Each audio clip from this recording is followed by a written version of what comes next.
Yes, and we are live. And the good news is the technology is working. So, everyone, welcome to Fuck Up Friday on Monday. And today we're going to talk about how the Indian cuisine influenced some Canadian and American printers, right? Uh, Actually, I think we should talk about our. I think actually, so yeah. So I'm happy to be here. Thanks, everybody. We got Bill and we got Denise. We'll get back to them. But we already started off with our first fuck up on the show. We almost missed the show. Yeah, that's amazing. And that happens when you ask two knuckleheads to schedule an international Are you, meeting. are you talking about Bill and Denise? No. No, I think you've got the biggest knucklehead there, Warren. yeah. Hey. All right, I'll accept that. So we had a little bit a time difference because it was scheduled at 6 o'clock or 6 p.m. European time, and 1 hour later in your US Canada time. But it has to do with because you have four clocks in your office. One was on a different time zone. That wasn't correctly right, Warren. Oh, I didn't say the clocks were set properly. I just put them up for decoration. Okay, so this is today the so we have some talk tracks about of course about the industry and two of our guests because we have Dennis and Bill on board and they will introduce themselves. But before we quick kick off, I do have actually the quick news. Do we have something to share about the industry or is related to the industry that you want to share in 30 seconds? Nah. No? No. Actually, you know what? Yeah. So the You one can't get it in within 30 There's seconds. nothing That's the going on problem. here. No, but you will have time later. But anything? but one good thing, just so that everybody should know, is things are slowly picking up out there. The pandemic is still there. We need to be careful. We can't be stupid. But business is starting to pick up again. People have needs, people have requests, and people are moving around slowly. Good. And Dennis, Bill? Go ahead, Bill. You seem the older one between us both, so I'll be respectful. So what? I'm older than everybody. I'm young. I'm nice like that. We're going alphabetically. Bill, you're first. Okay. So you want me to tell you who I am? Is that what it is? No, Or- not yet. Nah, we don't really care. We don't care. No, do you have just any want news to the story. share? What's new in my business is that I've retired from daily sales activity and I'm coaching businesses that will hire me on their selling and on their messaging. And I see the people I'm talking about. There's lots of exciting action, just like Warren suggested earlier. There's lots of exciting action, and the level of the questions are elevated, which is exciting because we're talking about the things that I think really matter to making the business all it can be, and I like that. So I have a question for you. Yes, sir. I would think that's because I'm doing similar stuff than you with this, be trying to work with companies, but I'm finding I've spoken with a couple companies still who know they have to do something, and this is when I say to them, "What are you doing?" This is their answer. What are we going to do with those companies? Should we just get them to close their doors before they close? Because you can't be anymore. Well, right? I think that's a sales process, just like it was selling to customers when you were owned your own business. You know, it's what is it, Warren? Communication occurs in the mind of the listener, so you got to get dialed into where they see themselves. You know, so I guess I'm just referring to the fact that we have an industry that people take a long time to move sometimes. That is and true. There's a lot of people that were behind before the pandemic started in terms of some. Sorry? Dennis, do you have 30 seconds to share something? Absolutely. Well, I just got cut off. Sorry. That's Warren. fucked. Just wanted to say okay, go ahead. what you were saying, dude.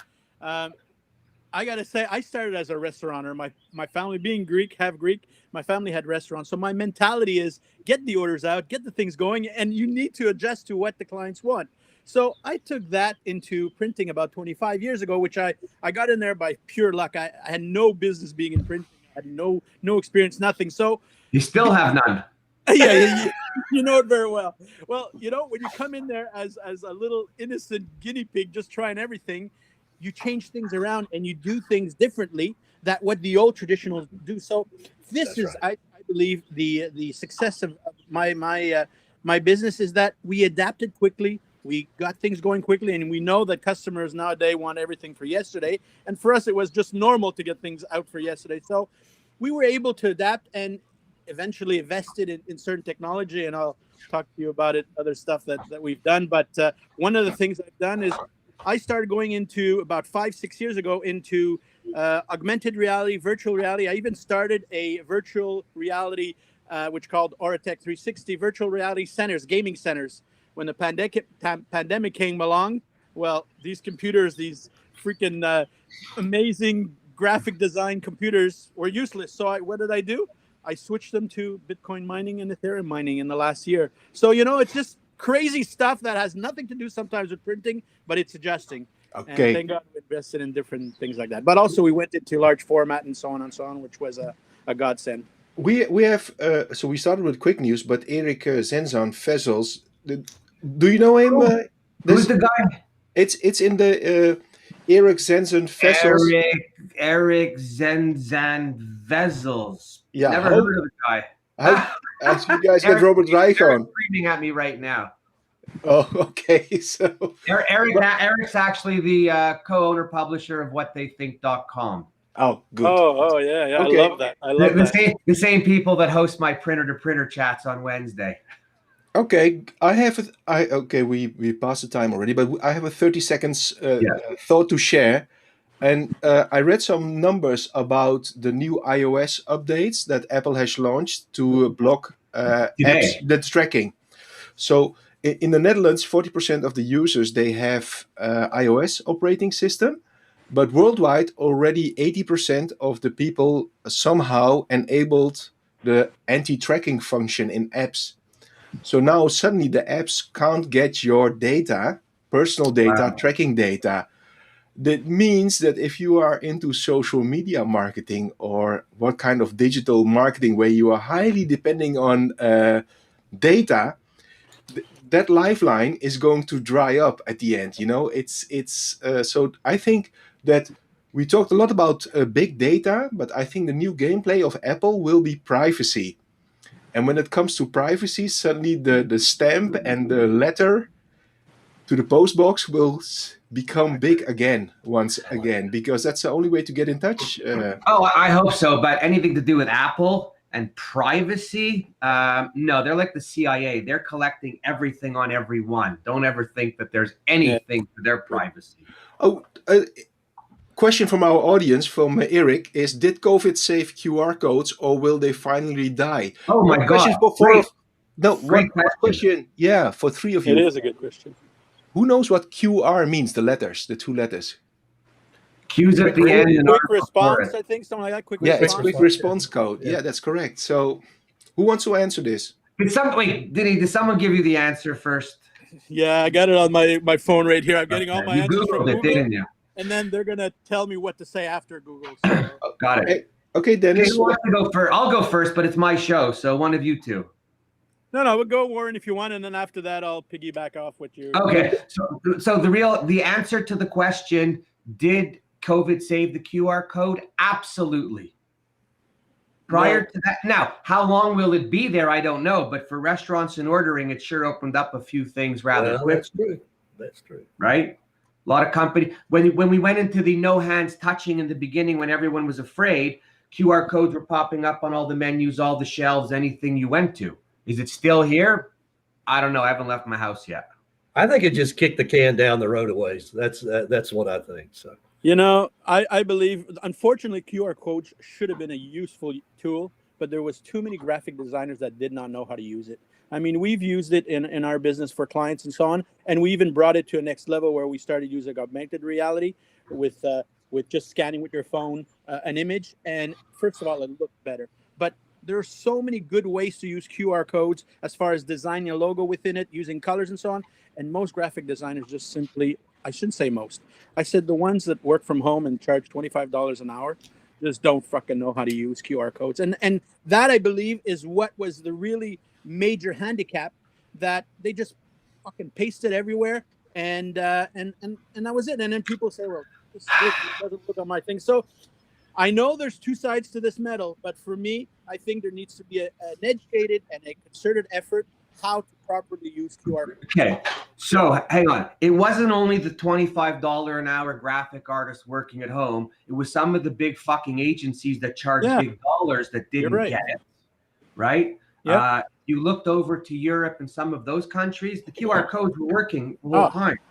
Japan, everywhere. In Asia, go in Asia, man. They're crazy in some ways. Let's just say this. In North America, I think we're always behind on that stuff. And then I think we have a lot of attitude when it comes to using it, because people, well, you can't this, well, that, right? The rest of the world is, let's embrace it. North America is like, are you tracking me? Yeah. Well, maybe there's a summary for this question. Is creativity poverty, actually? Creative poverty. I like that. Yeah. Because it has all to do with creativity at the end. And if you have a new technologies like the quick response code, because it's already developed in the 70s by the Japan company, by a Japanese company, so it's already 30 or 50 years old, I believe. And if you can't utilize it, it means really something. While it is so efficient, there was one Japanese company who did in a tube they create a virtual supermarket with QR code. So when you were walking to the tube, you can scan all your groceries, and then it will be picked and delivered. How efficient! Right. And that was already 6 to 8 years ago.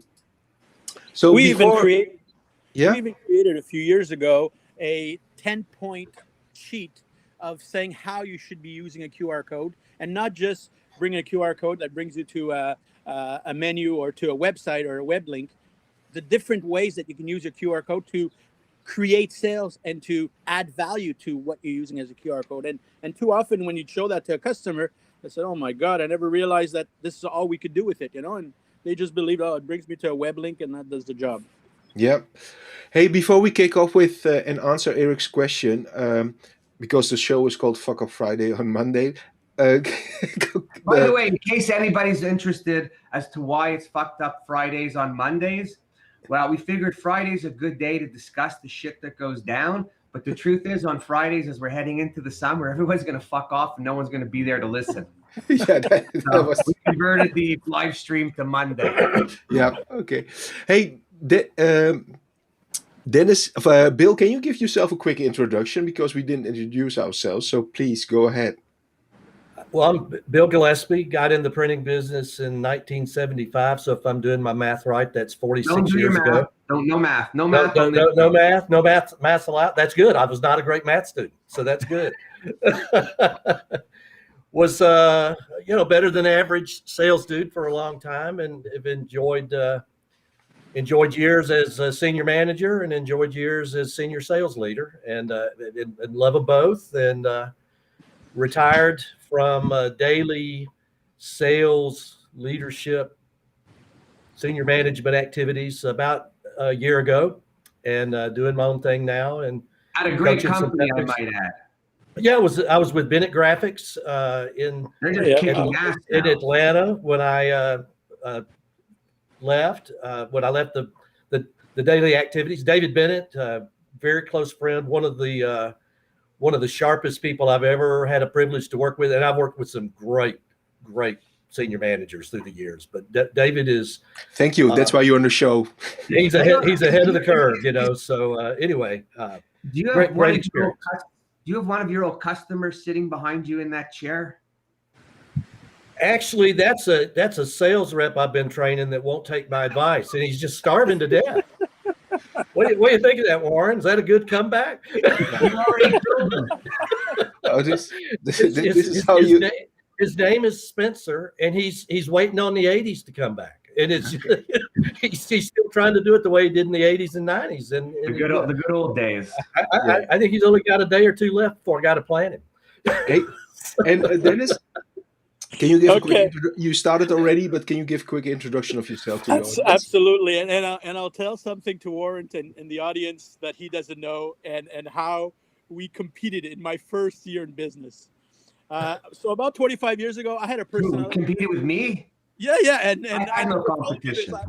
We've been together a few times, and I completely forgot to tell you this. But when I started the business, I had a personnel agency. I was supplying personnel to different businesses, and one of them was Spartan. So I'm sure you remember Spartan. You were supplying One of our first customers. Yeah, you were supplying big labels on the outside package. But sometimes I'd bring my employees from my agency there, and at night they do packaging, but they never got their black and white insert sheet for instruction. So I told one of the managers there, I said, listen, I will supply you the sheets as long as you keep my workers during the weekend. And what happened?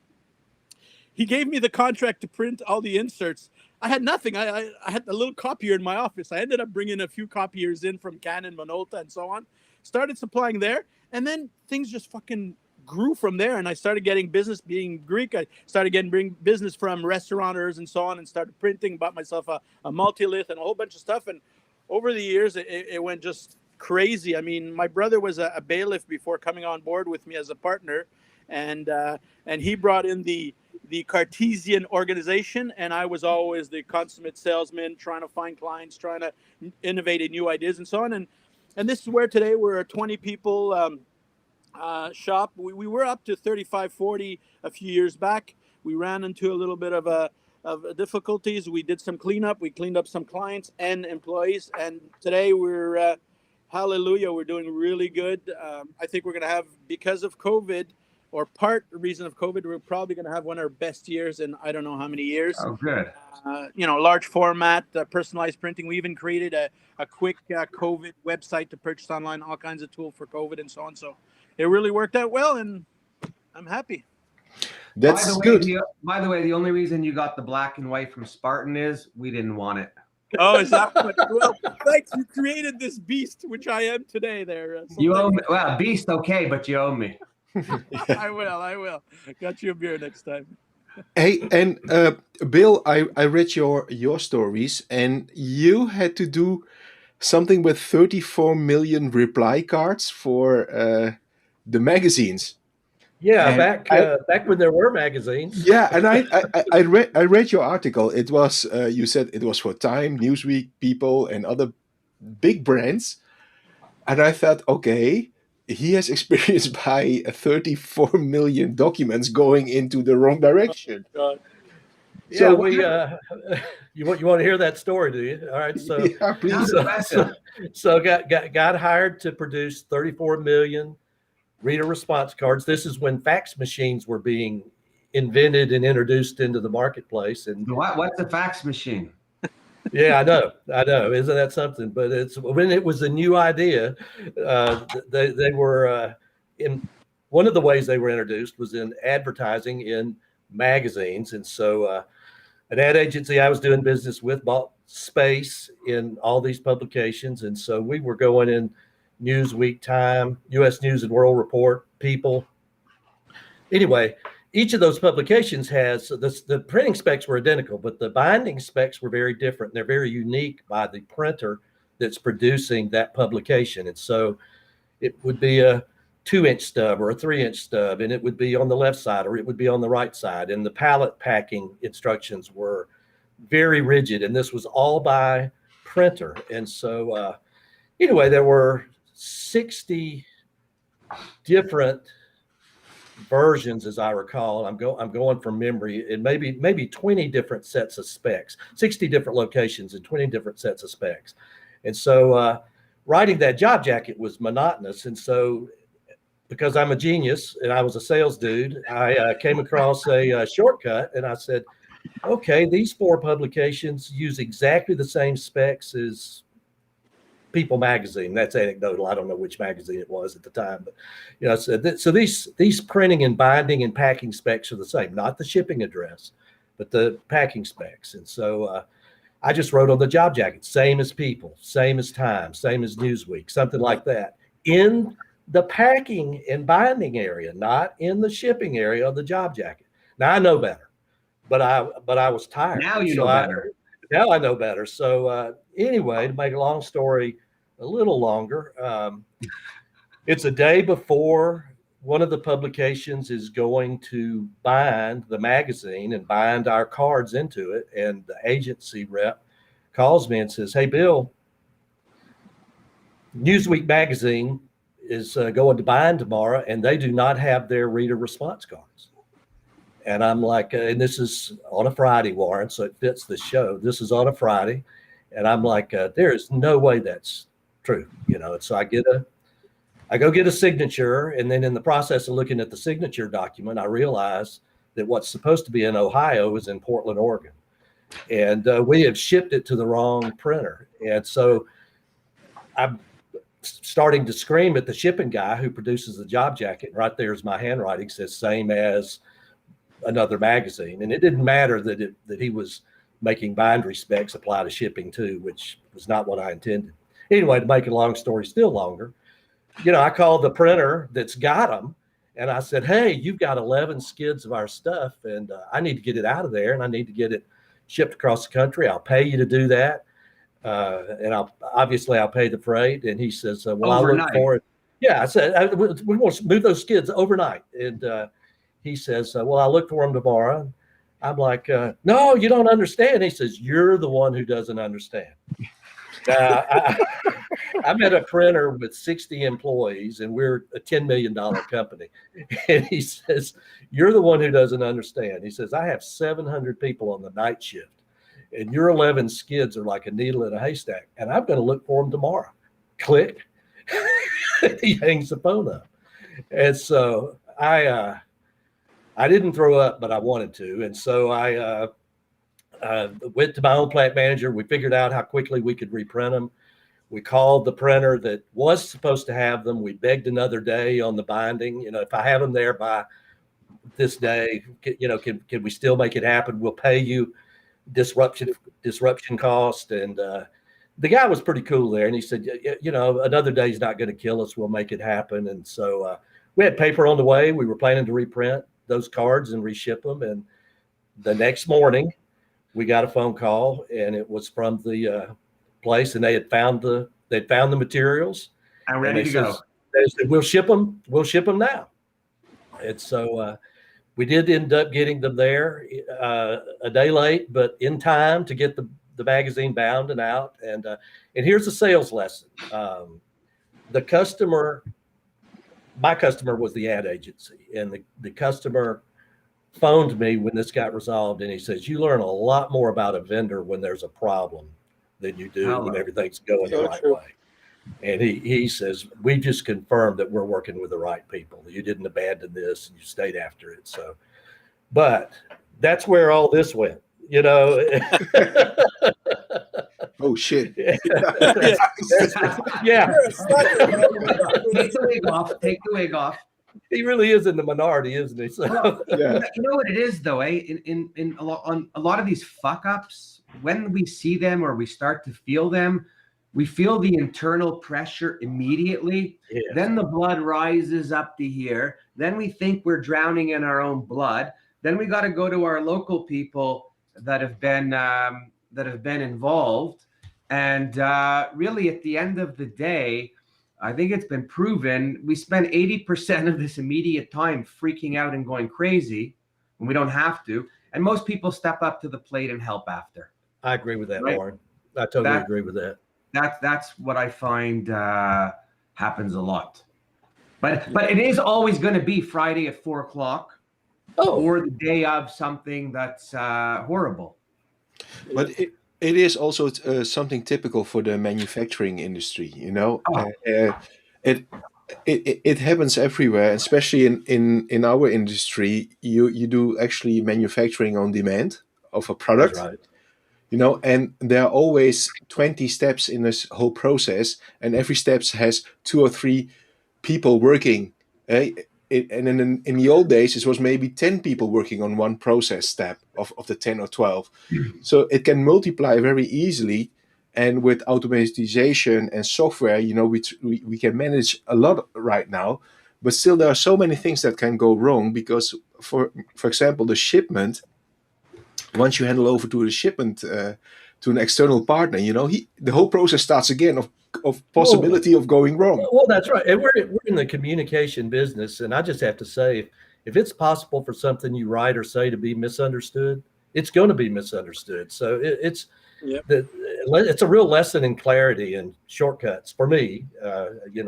I have, first of all, you would think that from within our own industry that we were smart enough to do things the right way, right? Okay, maybe I'm assuming and I'm making a mistake. It wouldn't be the first time. So I remember crazy fuck up from within our own industry. Okay, so there's a printer in Ontario. The name of the company is MI5. I can't be sued anymore because I don't have a printing company, so it doesn't matter. But at the time, a few years ago, maybe 3 or 4, MI5 had the contract to do all of the golf games that were going on, Montreal, Toronto, the PGA, LPGA, and all of that. Sure. And I got a call a week before the event was starting in Montreal. And I speak to their head guy there, and he says, would you be so kind to help us out? And could you produce these overnight? It's always printing at midnight. Get the file at midnight, have to deliver by 6 in the morning. And this is the printer that I'm talking to, the guy who has the contract. So first things first is I say, let me get you a price. I quote him the price. I give it to him, and he says to me, oh, no, we're cheaper than you. I said, well, I'm on an iGen 5. What are you on? He said, I'm on another digital device. I said, buddy, you were in Toronto. You knew right away that you couldn't produce every night in Toronto. How did you give your customer a price without going out to a Montreal company to get a print price? You know what his answer is? Blah, blah, blah, blah, blah, blah. Yeah. Okay, so we get over that one. And I say to him, I'm not interested. We agree on the price. He's going to send me all of the pre-printed big sheets, and then I'm just going to trim them and then put them through the laser to get the black and white and the fist, right? So I think it's on a Thursday or a Friday, I get the skids. We're going to go into printing on Saturday, Sunday. Of course, we don't have the file for the first printing yet because they didn't get it to us. But when we go in on the Saturday, I go in on Saturday morning, we go to crack open the top of the skid, and all of their sheets are stuck together. Oh, really? The printer, MI5 in Toronto, Ontario, because I hate people that do that shit and then blame others. I call the guy up and I go, dude, they're all stuck together. What are we going to do? He's like, well, what are we going to do? I go, you mean, what am I going to do? I said, I'm going to pull I said, we're on a weekend working on the presses. We're going to pull everybody off the presses, 56-inch press, by the way, not cheap, double overtime. And I said, the only thing we could do is slowly peel the sheets back because you don't have time to print them. You know what he does? He's trying to negotiate with me the cost of doing that. And I said, buddy, I just stopped the job to help you out because you're a commitment to the PGA. And I'm going to charge you their hourly rate of 2 pressmen, double overtime on a 56-inch press because I can't find less people who earn less to come in. What do you want to do? Anyways, we do it. And the worst part is we get it out. We abide by our commitment. At the end, they want to fucking argue, negotiate me with the bill. There's nothing that pisses me off more than people in our own industry who fuck up, know it, and then try to fluff it off onto others. So MI5, our own. That's doing it to our own. That's like beating your brother and sister up. No, unacceptable. Yeah, I agree with you. Yeah. Hey, and Dennis, you wrote also some interesting stories about your experience.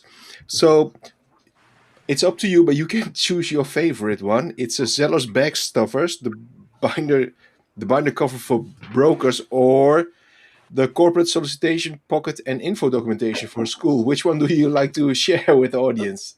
Listen, the Zeller's bag stuffer is the best one because even up to date today, 15 years later, we use that story to educate our new employees that come on board.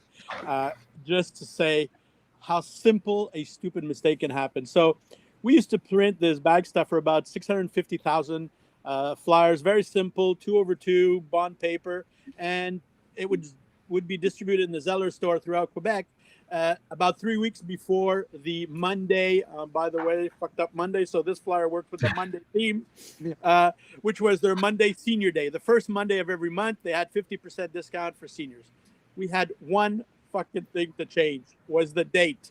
So every month it was on the Monday of the first Monday of the week. You had to just change the date, and everything stayed the same thing.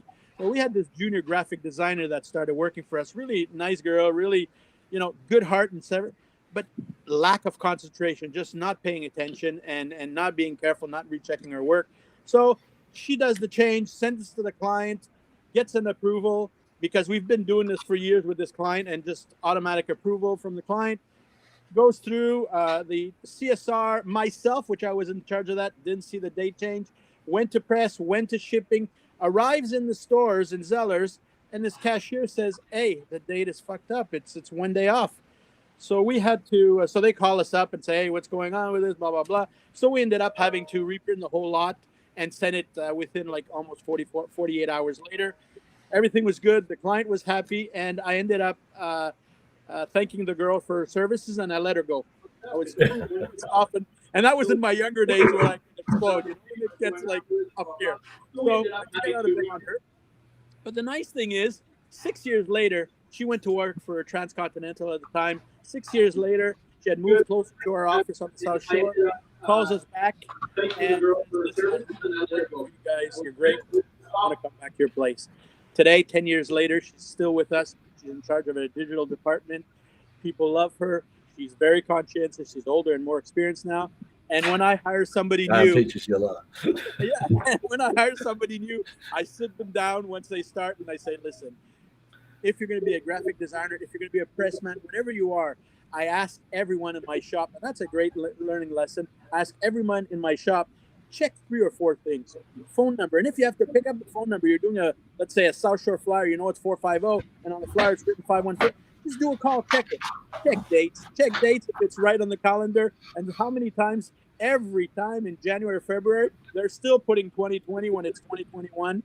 So I say, check those very little details, phone number, address, date, and you know how many jobs it save. I have pressmen that are about to put a job on the press, and they come back and say, hey, I think we're going to have to take out a new plate here. So along the chain. So be vigilant, and I'm happy I hired her back. And she's one of the examples. Sometimes she laughs about it when I say, it's her. And then they go and see secretly on the side and said, holy fuck, how did you do that? It's good stories. But the reality, because in the past you had, of course, in this business you had manual errors that can occur. Then suddenly, when the business become digital, you had some digital things that can go wrong. I know that we printed some documents in the past where we didn't convert the euro sign because the euro sign was new. The conversion went wrong. So in the total reporting of the city of Utrecht here in the Netherlands, the whole reporting was wrong at that time. But especially when it came later with variable data printing, VDP. There was, of course, data, and that was also so easy to mess up sometimes, where with the wrong sheets or the wrong CSV files, going to the wrong merging, and then suddenly a few hours of work are vaporized, and you can redo the job again in the old days. We could probably have a whole month of shows on data and problems and the wrong field in the wrong. I mean, people are sending data with people's social insurance numbers that get printed sometimes on pieces that get mailed. Right? It's really scary. I kind of laugh even when customers say, "So what kind of security do you have for data?" I'm like, "What, are you kidding me? NASA, Walmart, Anonymous. If they want me, they got me." That's right. Right? Yeah. Like, what do you do to protect against the world? What was your worst big data or data merging? Do you have one? I don't know that I want to tell it here because a customer might be watching that it was him and he doesn't know. Don't use names. Zip, Don't use names. tell me the story about the skateboards, because that's what Oh God, I've never enjoyed felt so reading it. stupid. So this is one that you just got to really visualize. But so I sold this project to a internationally recognized soft drink giant that happens to be headquartered in Atlanta. Everybody probably can guess who that is. And so it was a fairly simple job. It was a poster that was going to hang in drugstores. There were 3,500 of them, and as I'm leaving the guy's office, and I knew I was going to drop ship to all these locations, the guy says, "You do fulfill, don't you?" And I said, "Sure, I do it every day." Well, so to me that meant drop shipping, and so anyway, I go back to the shop and enter the order, and we start to print it. And this is all conventional days, of course, not that matters, but maybe 4 or 5 days in, my boss, who's Warren actually knows him. It's how I met Warren. But my boss, who's a little short, excitable kind of guy, comes flying in on 2 wheels, and he's like, Bill, do you know anything about some skateboards? And I should say the poster had a picture of a skateboard on it. And I said, "No, I don't know anything about some skateboards." He says, "Well, somebody's trying to deliver some to us." So we'll walk out into the shipping or receiving, and there are 2 tractor trailers in the parking lot, nose to heel, floor to ceiling, full of skateboards that are trying to unload them at our printing plant. Because what the customer meant when he said fulfill is that I would send a skateboard to each of those locations when the winner of the sweepstakes was selected at each location. I don't know if you've ever seen 3,500 skateboards in one place, but you don't stack them in the corner. They were all over the plant. We're moving them all day, every day, just to get to paper, just to get to a cutter, just to get to a folder. And so, these things have got to deliver to customers in pristine condition. And they were expensive. They were $150 a piece.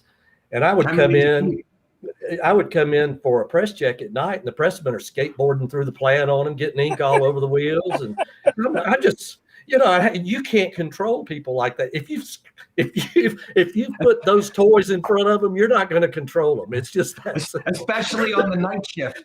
It was a mess. It was a real mess, and it was my fault. Another, yeah, sure, we do that, and not knowing what the client meant. But I learned what fulfillment meant that day, and it's not handwork and it's not drop shipping. It's something else. So what did you do to avoid these errors, Bill?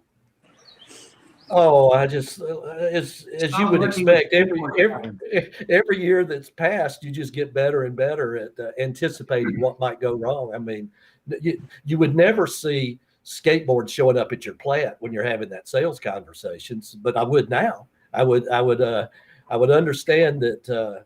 I call them parallel conversations. And so you start to understand that you and a client can have parallel conversations, and you need to be sure you're on the same talk track before you walk out of there with but an there's a Greek system in place to prevent making repetitive mistakes. Is just keep yourself really busy of making new ones. So like well, I've certainly got that experience. Listen, I always say if you don't make the same mistake twice, you're always learning. It's okay. Yeah, well, that videotape of mistakes is just rewritten every year, don't you think? You just write new ones over the old ones. Well, there are different interpretations of making mistakes, but when you have a masculine boss who doesn't like that you make the mistakes, the other interpretation is, if you make a mistake, at least you tried something, right? Right. You still did 100% more by default than somebody who didn't do something. That's right. Yeah, that's true. By the way, it's not really a mistake if it didn't cost you any money. Yeah, that's but that's the exception. That's when you're really happy it didn't cost you anything. I don't have any of those, Warren. Hey, Bill, that's not a mistake. Come on. I went to the University of Mistake. Right? It was like at the end, tuition was I calculated just the other day. I think tuition in total over my course of my education was $8.2 million. That's about right. That's a PhD. That's a PhD. Mistakes. That includes a whole company. Yeah. Bill, but you don't have skateboards left for 3 generations of your I'll family? take one. It's funny you asked that. I actually had a pressman that I worked with at that time. He and I still see each other occasionally. He asked me if I had one squirreled away anywhere. He would like to have it. And I promised him I'd look, and I haven't. I've got to go through the attic, see if one of those things, because one of them did make its way to my house. I'll confess that. So I've got to look and see if I have that thing. And if I do. I wouldn't be surprised if you had it. You sent me a picture the other day that you had in your collection that I had sent you like 12 or 13 years ago. You can't. Setting up this home office here as I've consolidated out of all the different places I've worked, I'm going through treasure after treasure, and that's where I found those pictures. I've got a shirt you sent me that I should have worn for today's interview. Sure. If I do another one, I'll have it on. Okay, we'll do a short show just so you can get the shirt on. There you go. We still have the question of Eric. He says we talked about the QR codes in the beginning, 30 minutes ago, and we said, okay, maybe the poverty of creativity is one of the problems at agencies or people who are trying to use QR codes. But I think he's also right that since the native recognition of iOS and the operating system of mobile phones make it easier, there's no extra hurdle of an app. So it's now embedded in every iOS, in Android, and in Apple to scan QR codes. So actually, I think why do I always talk about Apple? Can we talk about Samsung? I hate Apple. Really? Hey, I love Apple. What are you talking about? You want to know what? You want to know why I like Samsung? That little plug at the bottom, my razor, my toothbrush, my flashlight, everything I need when I'm traveling, one plug. Apple? You're right. No. Problem. You're right. That's all I'm saying. Okay, fair point. But I love technology. Years ahead. I love technology. Yeah, they are years ahead in South in Korea, probably. So good news. And what do you think is the next step in? So you all three or two, especially Bill and Dennis, you are all seniors, and you have a lot of experience in managing the business. What can young people do to learn or avoid from, maybe learn from mistakes or errors or the fuck ups, and what should they definitely not do? Getting ballistic, or going to DEFCON 5, what doesn't make any sense. Is that helpful? Because we all had this experience, of course, but you are for a long time in the business. You don't solve any problems when you're being abrasive. I've got a friend that says you're never persuasive when you're abrasive. And so if you can stay calm, you got a problem to solve. And Warren said it right earlier. If you can avoid the DEFCON meltdown and just go straight to, hey, we'll get into why and how it happened later, and we'll address that. But I've got this problem to solve. There's lots of talent around you and lots of intellect, and you can generally solve things. I mean, it's not always cheap. It's not. I'm not promising it's painless, but you can probably solving a problem. You can, but you can generally solve things. As to preventing it.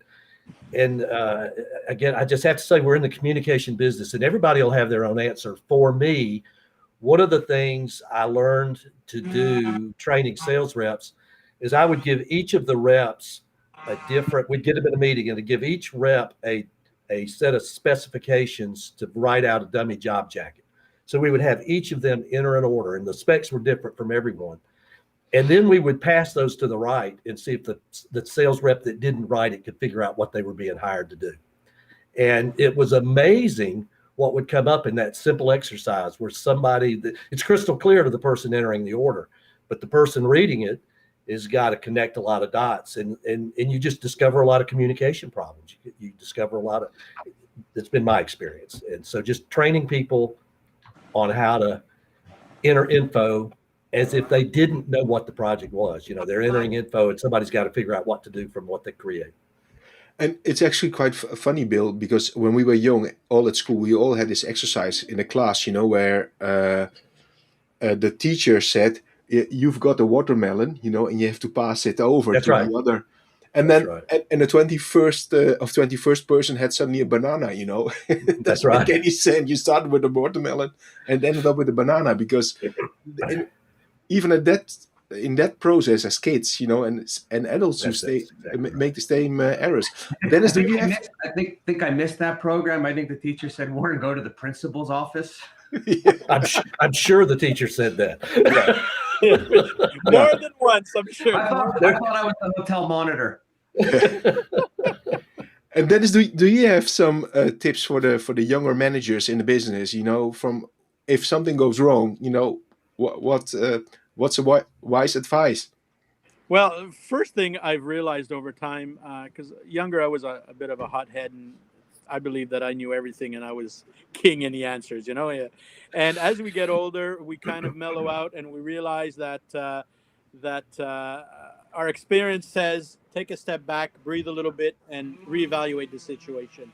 Sorry, I think I've got somebody cutting some grass behind me there. I don't know if you can hear it, but so what I try to say to the younger generation, you know, I'm lucky because I've got two kids. My daughter's 26, my son is 25, so I can bounce off them how I used to be with them when I was younger and how I'm with today, older.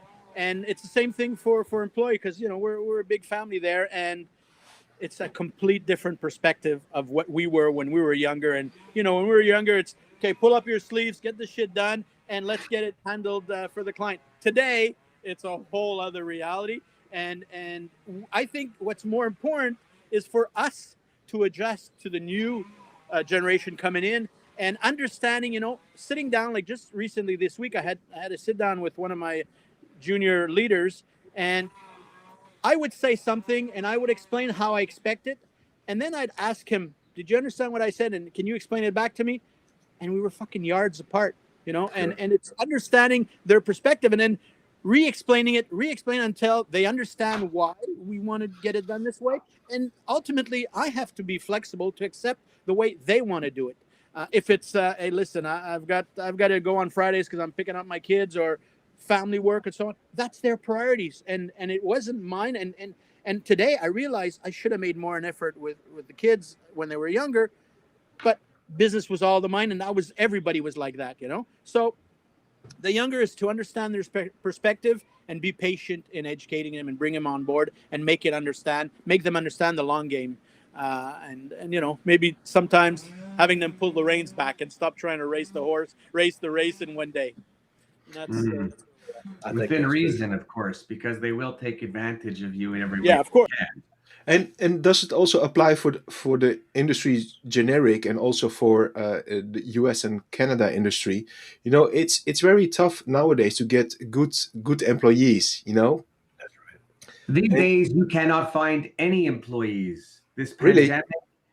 pandemic, North America, I'll speak, but the pandemic in North America, between the Canadian and the US government giving people emergency funds that were That's so probably true. more money than they earned when they were working, which didn't make sense, but not going to debate that. And they haven't cut it off quick enough where people are still taking the $500 a week net. And in work, they would have made 400, and they're like, we don't care. And unfortunately, those are all the jobs that really we need to make the train move, right? That's exactly right. They're all the small, medium level jobs. So it is a problem today. And then But I think also, sorry? No, but there's an education to do, Warren. As far agreed. as of future labor in our field in communication and print, and also the reality of salaries, the type of salaries we're doing. Just recently, I was talking to one of my business group that are in all kinds of fields. Some in cement manufacturing, others in transport and so on. And we all have the similar problem: is that adjusting to the new salaries, evaluating what the new salaries, what's the real payout you need to get the top tiers of employees, but also creating an environment so that is pleasant, that it's sensitive to the needs of the newer generation, and so on. So it's a whole other new ball game as far as how you need to manage human resource, and so you'll always find a candidate, but it's so much more complicated than it was just 15 years ago. I think it's complicated. Go ahead, Bill. I think it's complicated on both sides. I mean, I've just bought some work at my house, from vendors in different spaces. And I finally found myself saying this to one of them. I said, I've never written a half-ass check. I've never written a $10,000 check that you could only cash for $8,000. And I don't want $8,000 worth of work when I bought $10,000 worth. I mean, there's learning on both sides of that. I certainly agree that as senior managers, we have to know what the market demands. But as senior managers, we also have to instill in these candidates what the market demands of our product. I mean, anybody that's sat at the head of a table, and all of us have, knows that when you break a meeting, there are people in that room that are going to go out of that room and do 100% of what you asked, and there are people that are going to do 70% of what you asked, and people that are going to do 80% of what you asked.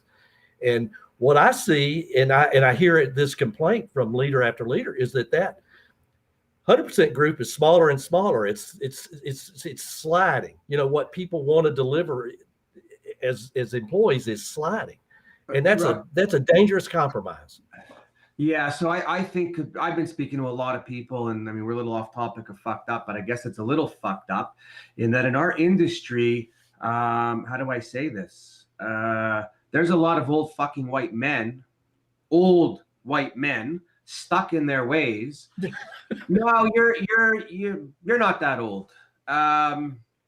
He's not white. I can tune the colors. Well, he's white, but a couple months he'll have a golf tan. No, but really what I'm saying is in all these companies, it has to start at the top. So when the old white man at the top is an ass and he's trying to hire salespeople on straight commission with a draw and get people to do things in the old ways, gonna have problems, and he's not gonna get the best people. Because today, people don't work for free to prove themselves. Today, you pay people and encourage them and motivate them to do better. And hopefully, they've enjoyed the experience, that they stay with you in your company and continue to grow and don't take what they've learned and go somewhere else. That's right. Right? But it all starts, every conversation, it all starts at the top with the owner. If the owner's not walking the talk and talking the walk, his senior management is screwed. I agree with that. And that's fully right, because if you ask senior leaders, especially the old-fashioned people, they all want proactive employees. They want all people who are 24/7 available. They want employees that are always in favor of the management or the paycheck of the manager, of the owner. And I always ask them, can you please stand up? And they say, why? I say, stand up. I say, can you show me how the behavior looks of these three things you want? How does it look? No, can I touch it? Can I feel it? I said, because if your employee can't copy your behavior, he won't do it. He won't do it. If you expect him to be 24/7 available for your paycheck, and you're hitting at 3 p.m. the office, say, hey, adios, amigos, I'm going to golf. That's true. He will think, he's going to the golf course, and it's 3 p.m. and he says, adios, amigos. I say, okay, makes sense. I will. It's also siesta time for me in the business, so his behavior will be changed. So everything should be. When you clean a stair, you never start at the bottom. You always start at the top, with the dust. Really? I've never cleaned stairs. I don't know. Yeah, if you clean the stairs, you always start at the top, not at the bottom. And people find it very difficult to accept this. The older they get, the more they accept, but it's their behavior at the end. So I think people can learn from this as well. Well, there's two lessons in there. Obviously, everything starts from the top, and as an entrepreneur, you need to set the tone for your business and how you want your employees to be. The second thing is, you cannot expect your people to be better than you. I mean, as much as we would love that and have them to be, they'll be on their own. They'll start their own business. They don't need you then. So you have to make sure to be above the bar of what you expect yourself as an entrepreneur. And you surround yourself with people that don't have the same qualities you have, which are good in their own department, but as a whole will not be better than you because they'll just go anyway. So they don't need you. So first step, as an entrepreneur, you need to be top notch if you want your business to be top notch. And second step is you need to find good people in the positions that you need to be good. And ultimately, I think now with COVID and what's been going on in the last few years of lack of labor, changing attitudes for the younger generation, I think it's a good time, a good opportunity. I just recently bought a small print shop in Laval. I'm looking to buy another one on the South Shore. And it's the old mentality. They haven't adjusted, they haven't bought new equipment, haven't got new people. And those are opportunities, I believe, that's there for the next years to come to bring new life to our industry. So we'll see. By the way, if you end up buying a print shop on the North Shore, South Shore, or Laval because people heard you on this show, the show gets a commission. I figured that. So what's your rate there, Ward? How much I got to send out to you? We'll talk after, but it's been important. Dar, I'm not sending anything overseas, okay? I'm just keeping it with Ward. No, I'll hold it for them when they come to visit. Yeah. They don't spend any money when they come. Okay, very good. We just talk about some HR issues actually, in our industry. So I recorded, I think it's 2 years ago, the pilot radio show Fuck Up Friday was a pilot show on the New Business Radio in the Netherlands, and I had the CEO of the real estate market, the platform. And we talked about his fuck up, actually, and he had a brilliant one. So he started at a company, it was a mid-size or large company, and he did all kind of personal improvement plans and interviews with all the employees, how they were performing, what can be improved, blah, blah, blah.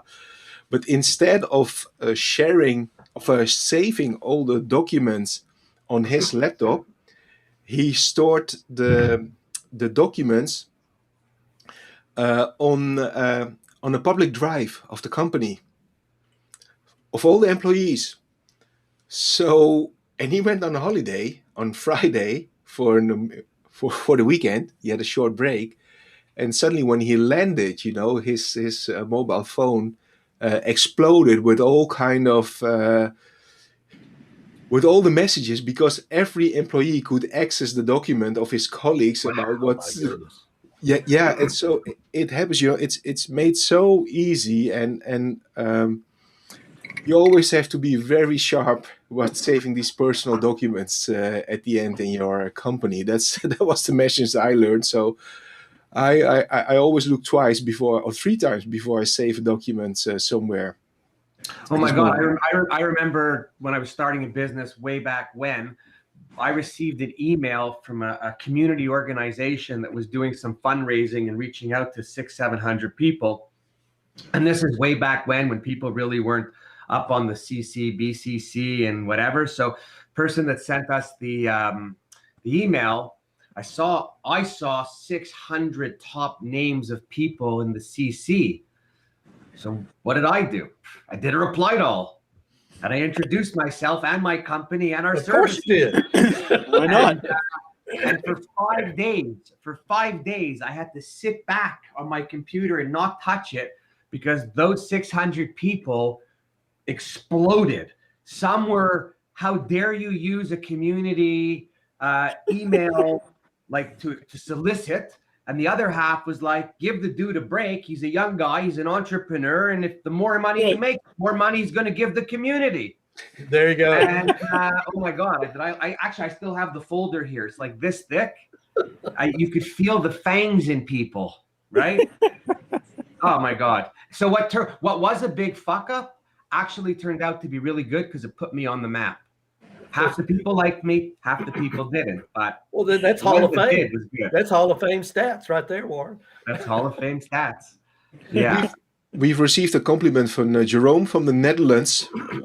Warren and I know them because Jeroen used to be my ex colleague, because I worked for him, and an ex-customer, because when I was working for Xerox, he was my client as well. So Jeroen, thank you. No thumbs, actually. Always send money. We have low budget.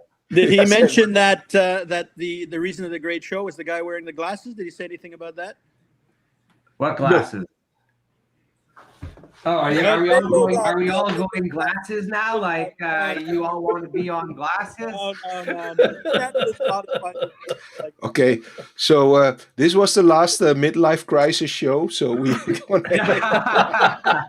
glasses and no hair. that's There you right. go. the glasses and no hair show. Welcome. What is No, it? feel Larry free. Moe and what's the other guy? Curly?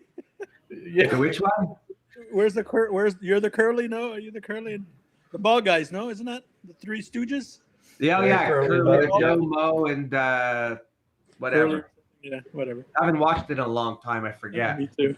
If anybody on Twitter or on Facebook or YouTube has a question for us, please drop a line because we can answer your question. If you have any question to these senior people of the print industry, international, Canada, US, Netherlands. Can't you say like experienced people? Why do you got to say senior? Oh, yeah, because who is bald and wearing glasses? Not me.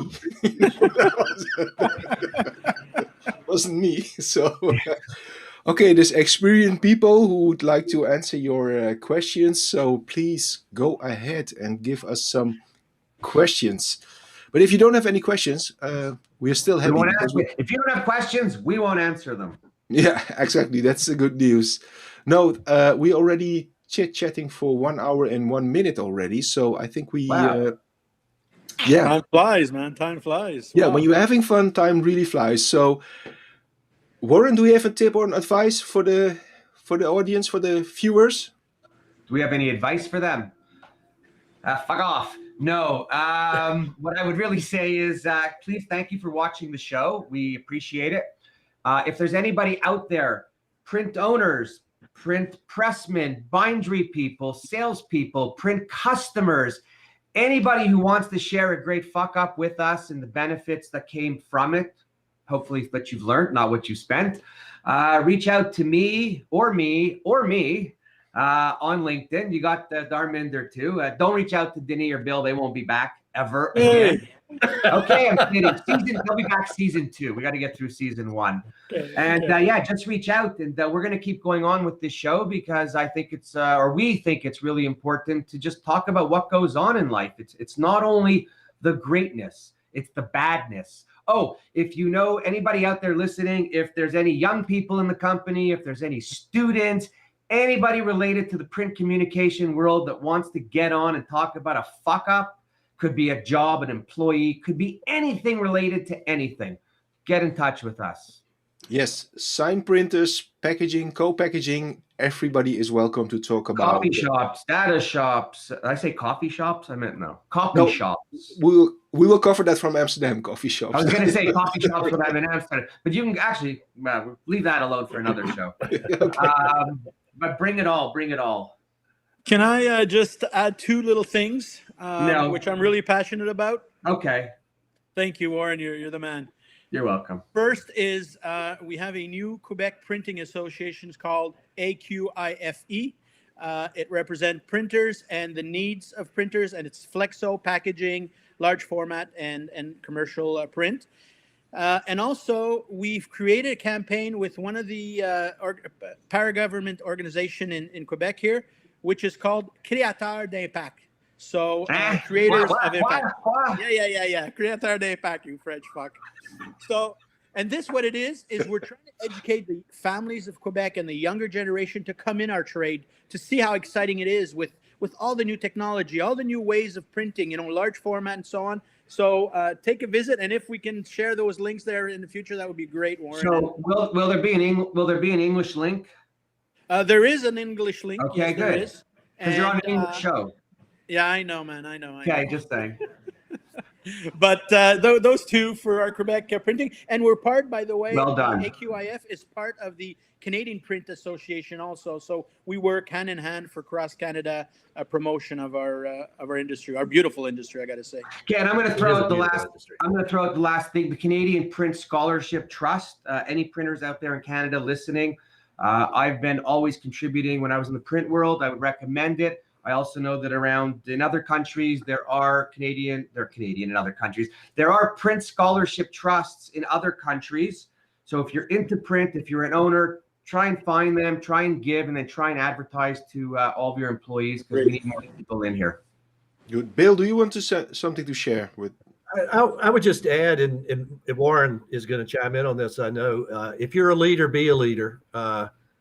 Volunteer to mentor, to be a mentor. Warren is doing that. I'm doing that. And they're organized programs, but they don't have to be. If you want to really influence a young person's life and sell the value of our industry, and it's a phenomenal industry, so creative, but roll your sleeves up and help a young person figure out some questions in their lives, or some answers, I should say. And I'll tell you, this is never going to end, but so I'm mentoring somebody through the D-Scroot mentorship program. And I love it. There is no better feeling in the world. It's fabulous. Helping somebody. I mean, I'm thinking of my kids, and I'm helping somebody get a little. My kids don't listen. You got to go to another person's kid to get them to listen. But the what you get back from it is amazing, and what they get from it is just off the charts. So I encourage everyone to do that. It's the best thing in the world. It really is. Agreed. Right. Agreed. So there are some people tuning in right now because this show was called Fuck We Fuck popped Off. up the time. So Yeah, should we because stay on? we screwed up and fucked up the time zone because two knuckleheads one from Europe and one from Canada was scheduling an internet. No. There's no Canada. I gave you the right time. You couldn't read your clock. All my Yes. marketing Agree. was the right time. Okay, so Take that back. I'll take it back. Okay.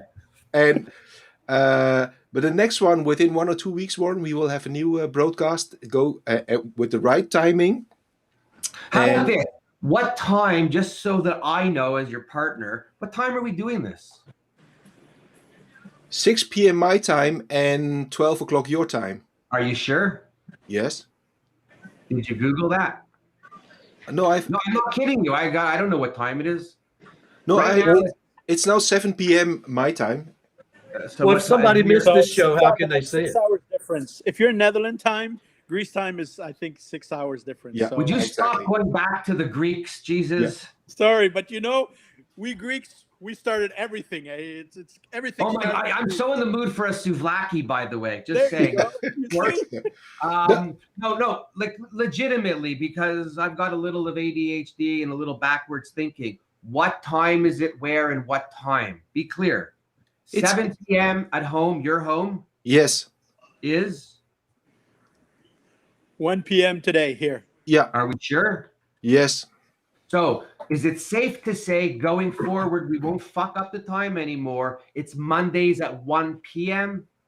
Yes. It's Eastern at lunch. Canada time. Yeah. After lunch, because we want people to watch when they get back to their desk after they've taken off an hour for lunch. Yeah. So- Exactly. It's print related. So if I'm to understand this broadcast here from 12 to 1, nobody listened except 2 people. We're just No. talking nonsense. I saw 4 people on YouTube. I see 9 people live. Okay. And if you want to see it after, number one, it's always on my YouTube channel, Warren Werbit. I would suggest everybody go there and subscribe. I need 1,000 subscribers last month. I didn't get them. It's on LinkedIn, on Dharminder's LinkedIn activity post. It's on his Twitter. What's your Twitter, Dharminder? Bihari D to be very direct. Okay, maybe you could spell it out for us, since not everyone. BHAIRIED. You will find it on Twitter if you search for Fuck Up Friday. Okay. There's so So, many. yeah, anywhere you go, just go fucked up Friday, and then hopefully other stuff won't come up, just us. I would like to thank you all for this joining this again, especially My pleasure. especially Bill, because Bill is such a good senior manager and coach, mentor. If I look at the left corner, he offers lifetime coaching, literally. That's right. The guy didn't make it. I'm going to plan him this afternoon. He offers lifetime coaching. So, hey, guys, what else do you want? So Some other time I'll tell you about the leg lamp in the other corner. Back over there, perfect. wherever it is. yeah. It's over there. So stay online. So we're gonna quit the stream, but people, thank you for watching, and you can review this on YouTube and of course on LinkedIn and on Facebook and on Twitter. It's on Facebook. It's on YouTube. It's on my Facebook too. And Yeah. just share it like crazy. I'll give everyone $5 who shares it. Just like send me an invoice. I just Yeah. need to know where to send it to. Right. Okay. Hey, thank you for watching, and see you all next time. Bye. Thanks, guys, and thank you to our viewers, and keep viewing us. Yes. Great.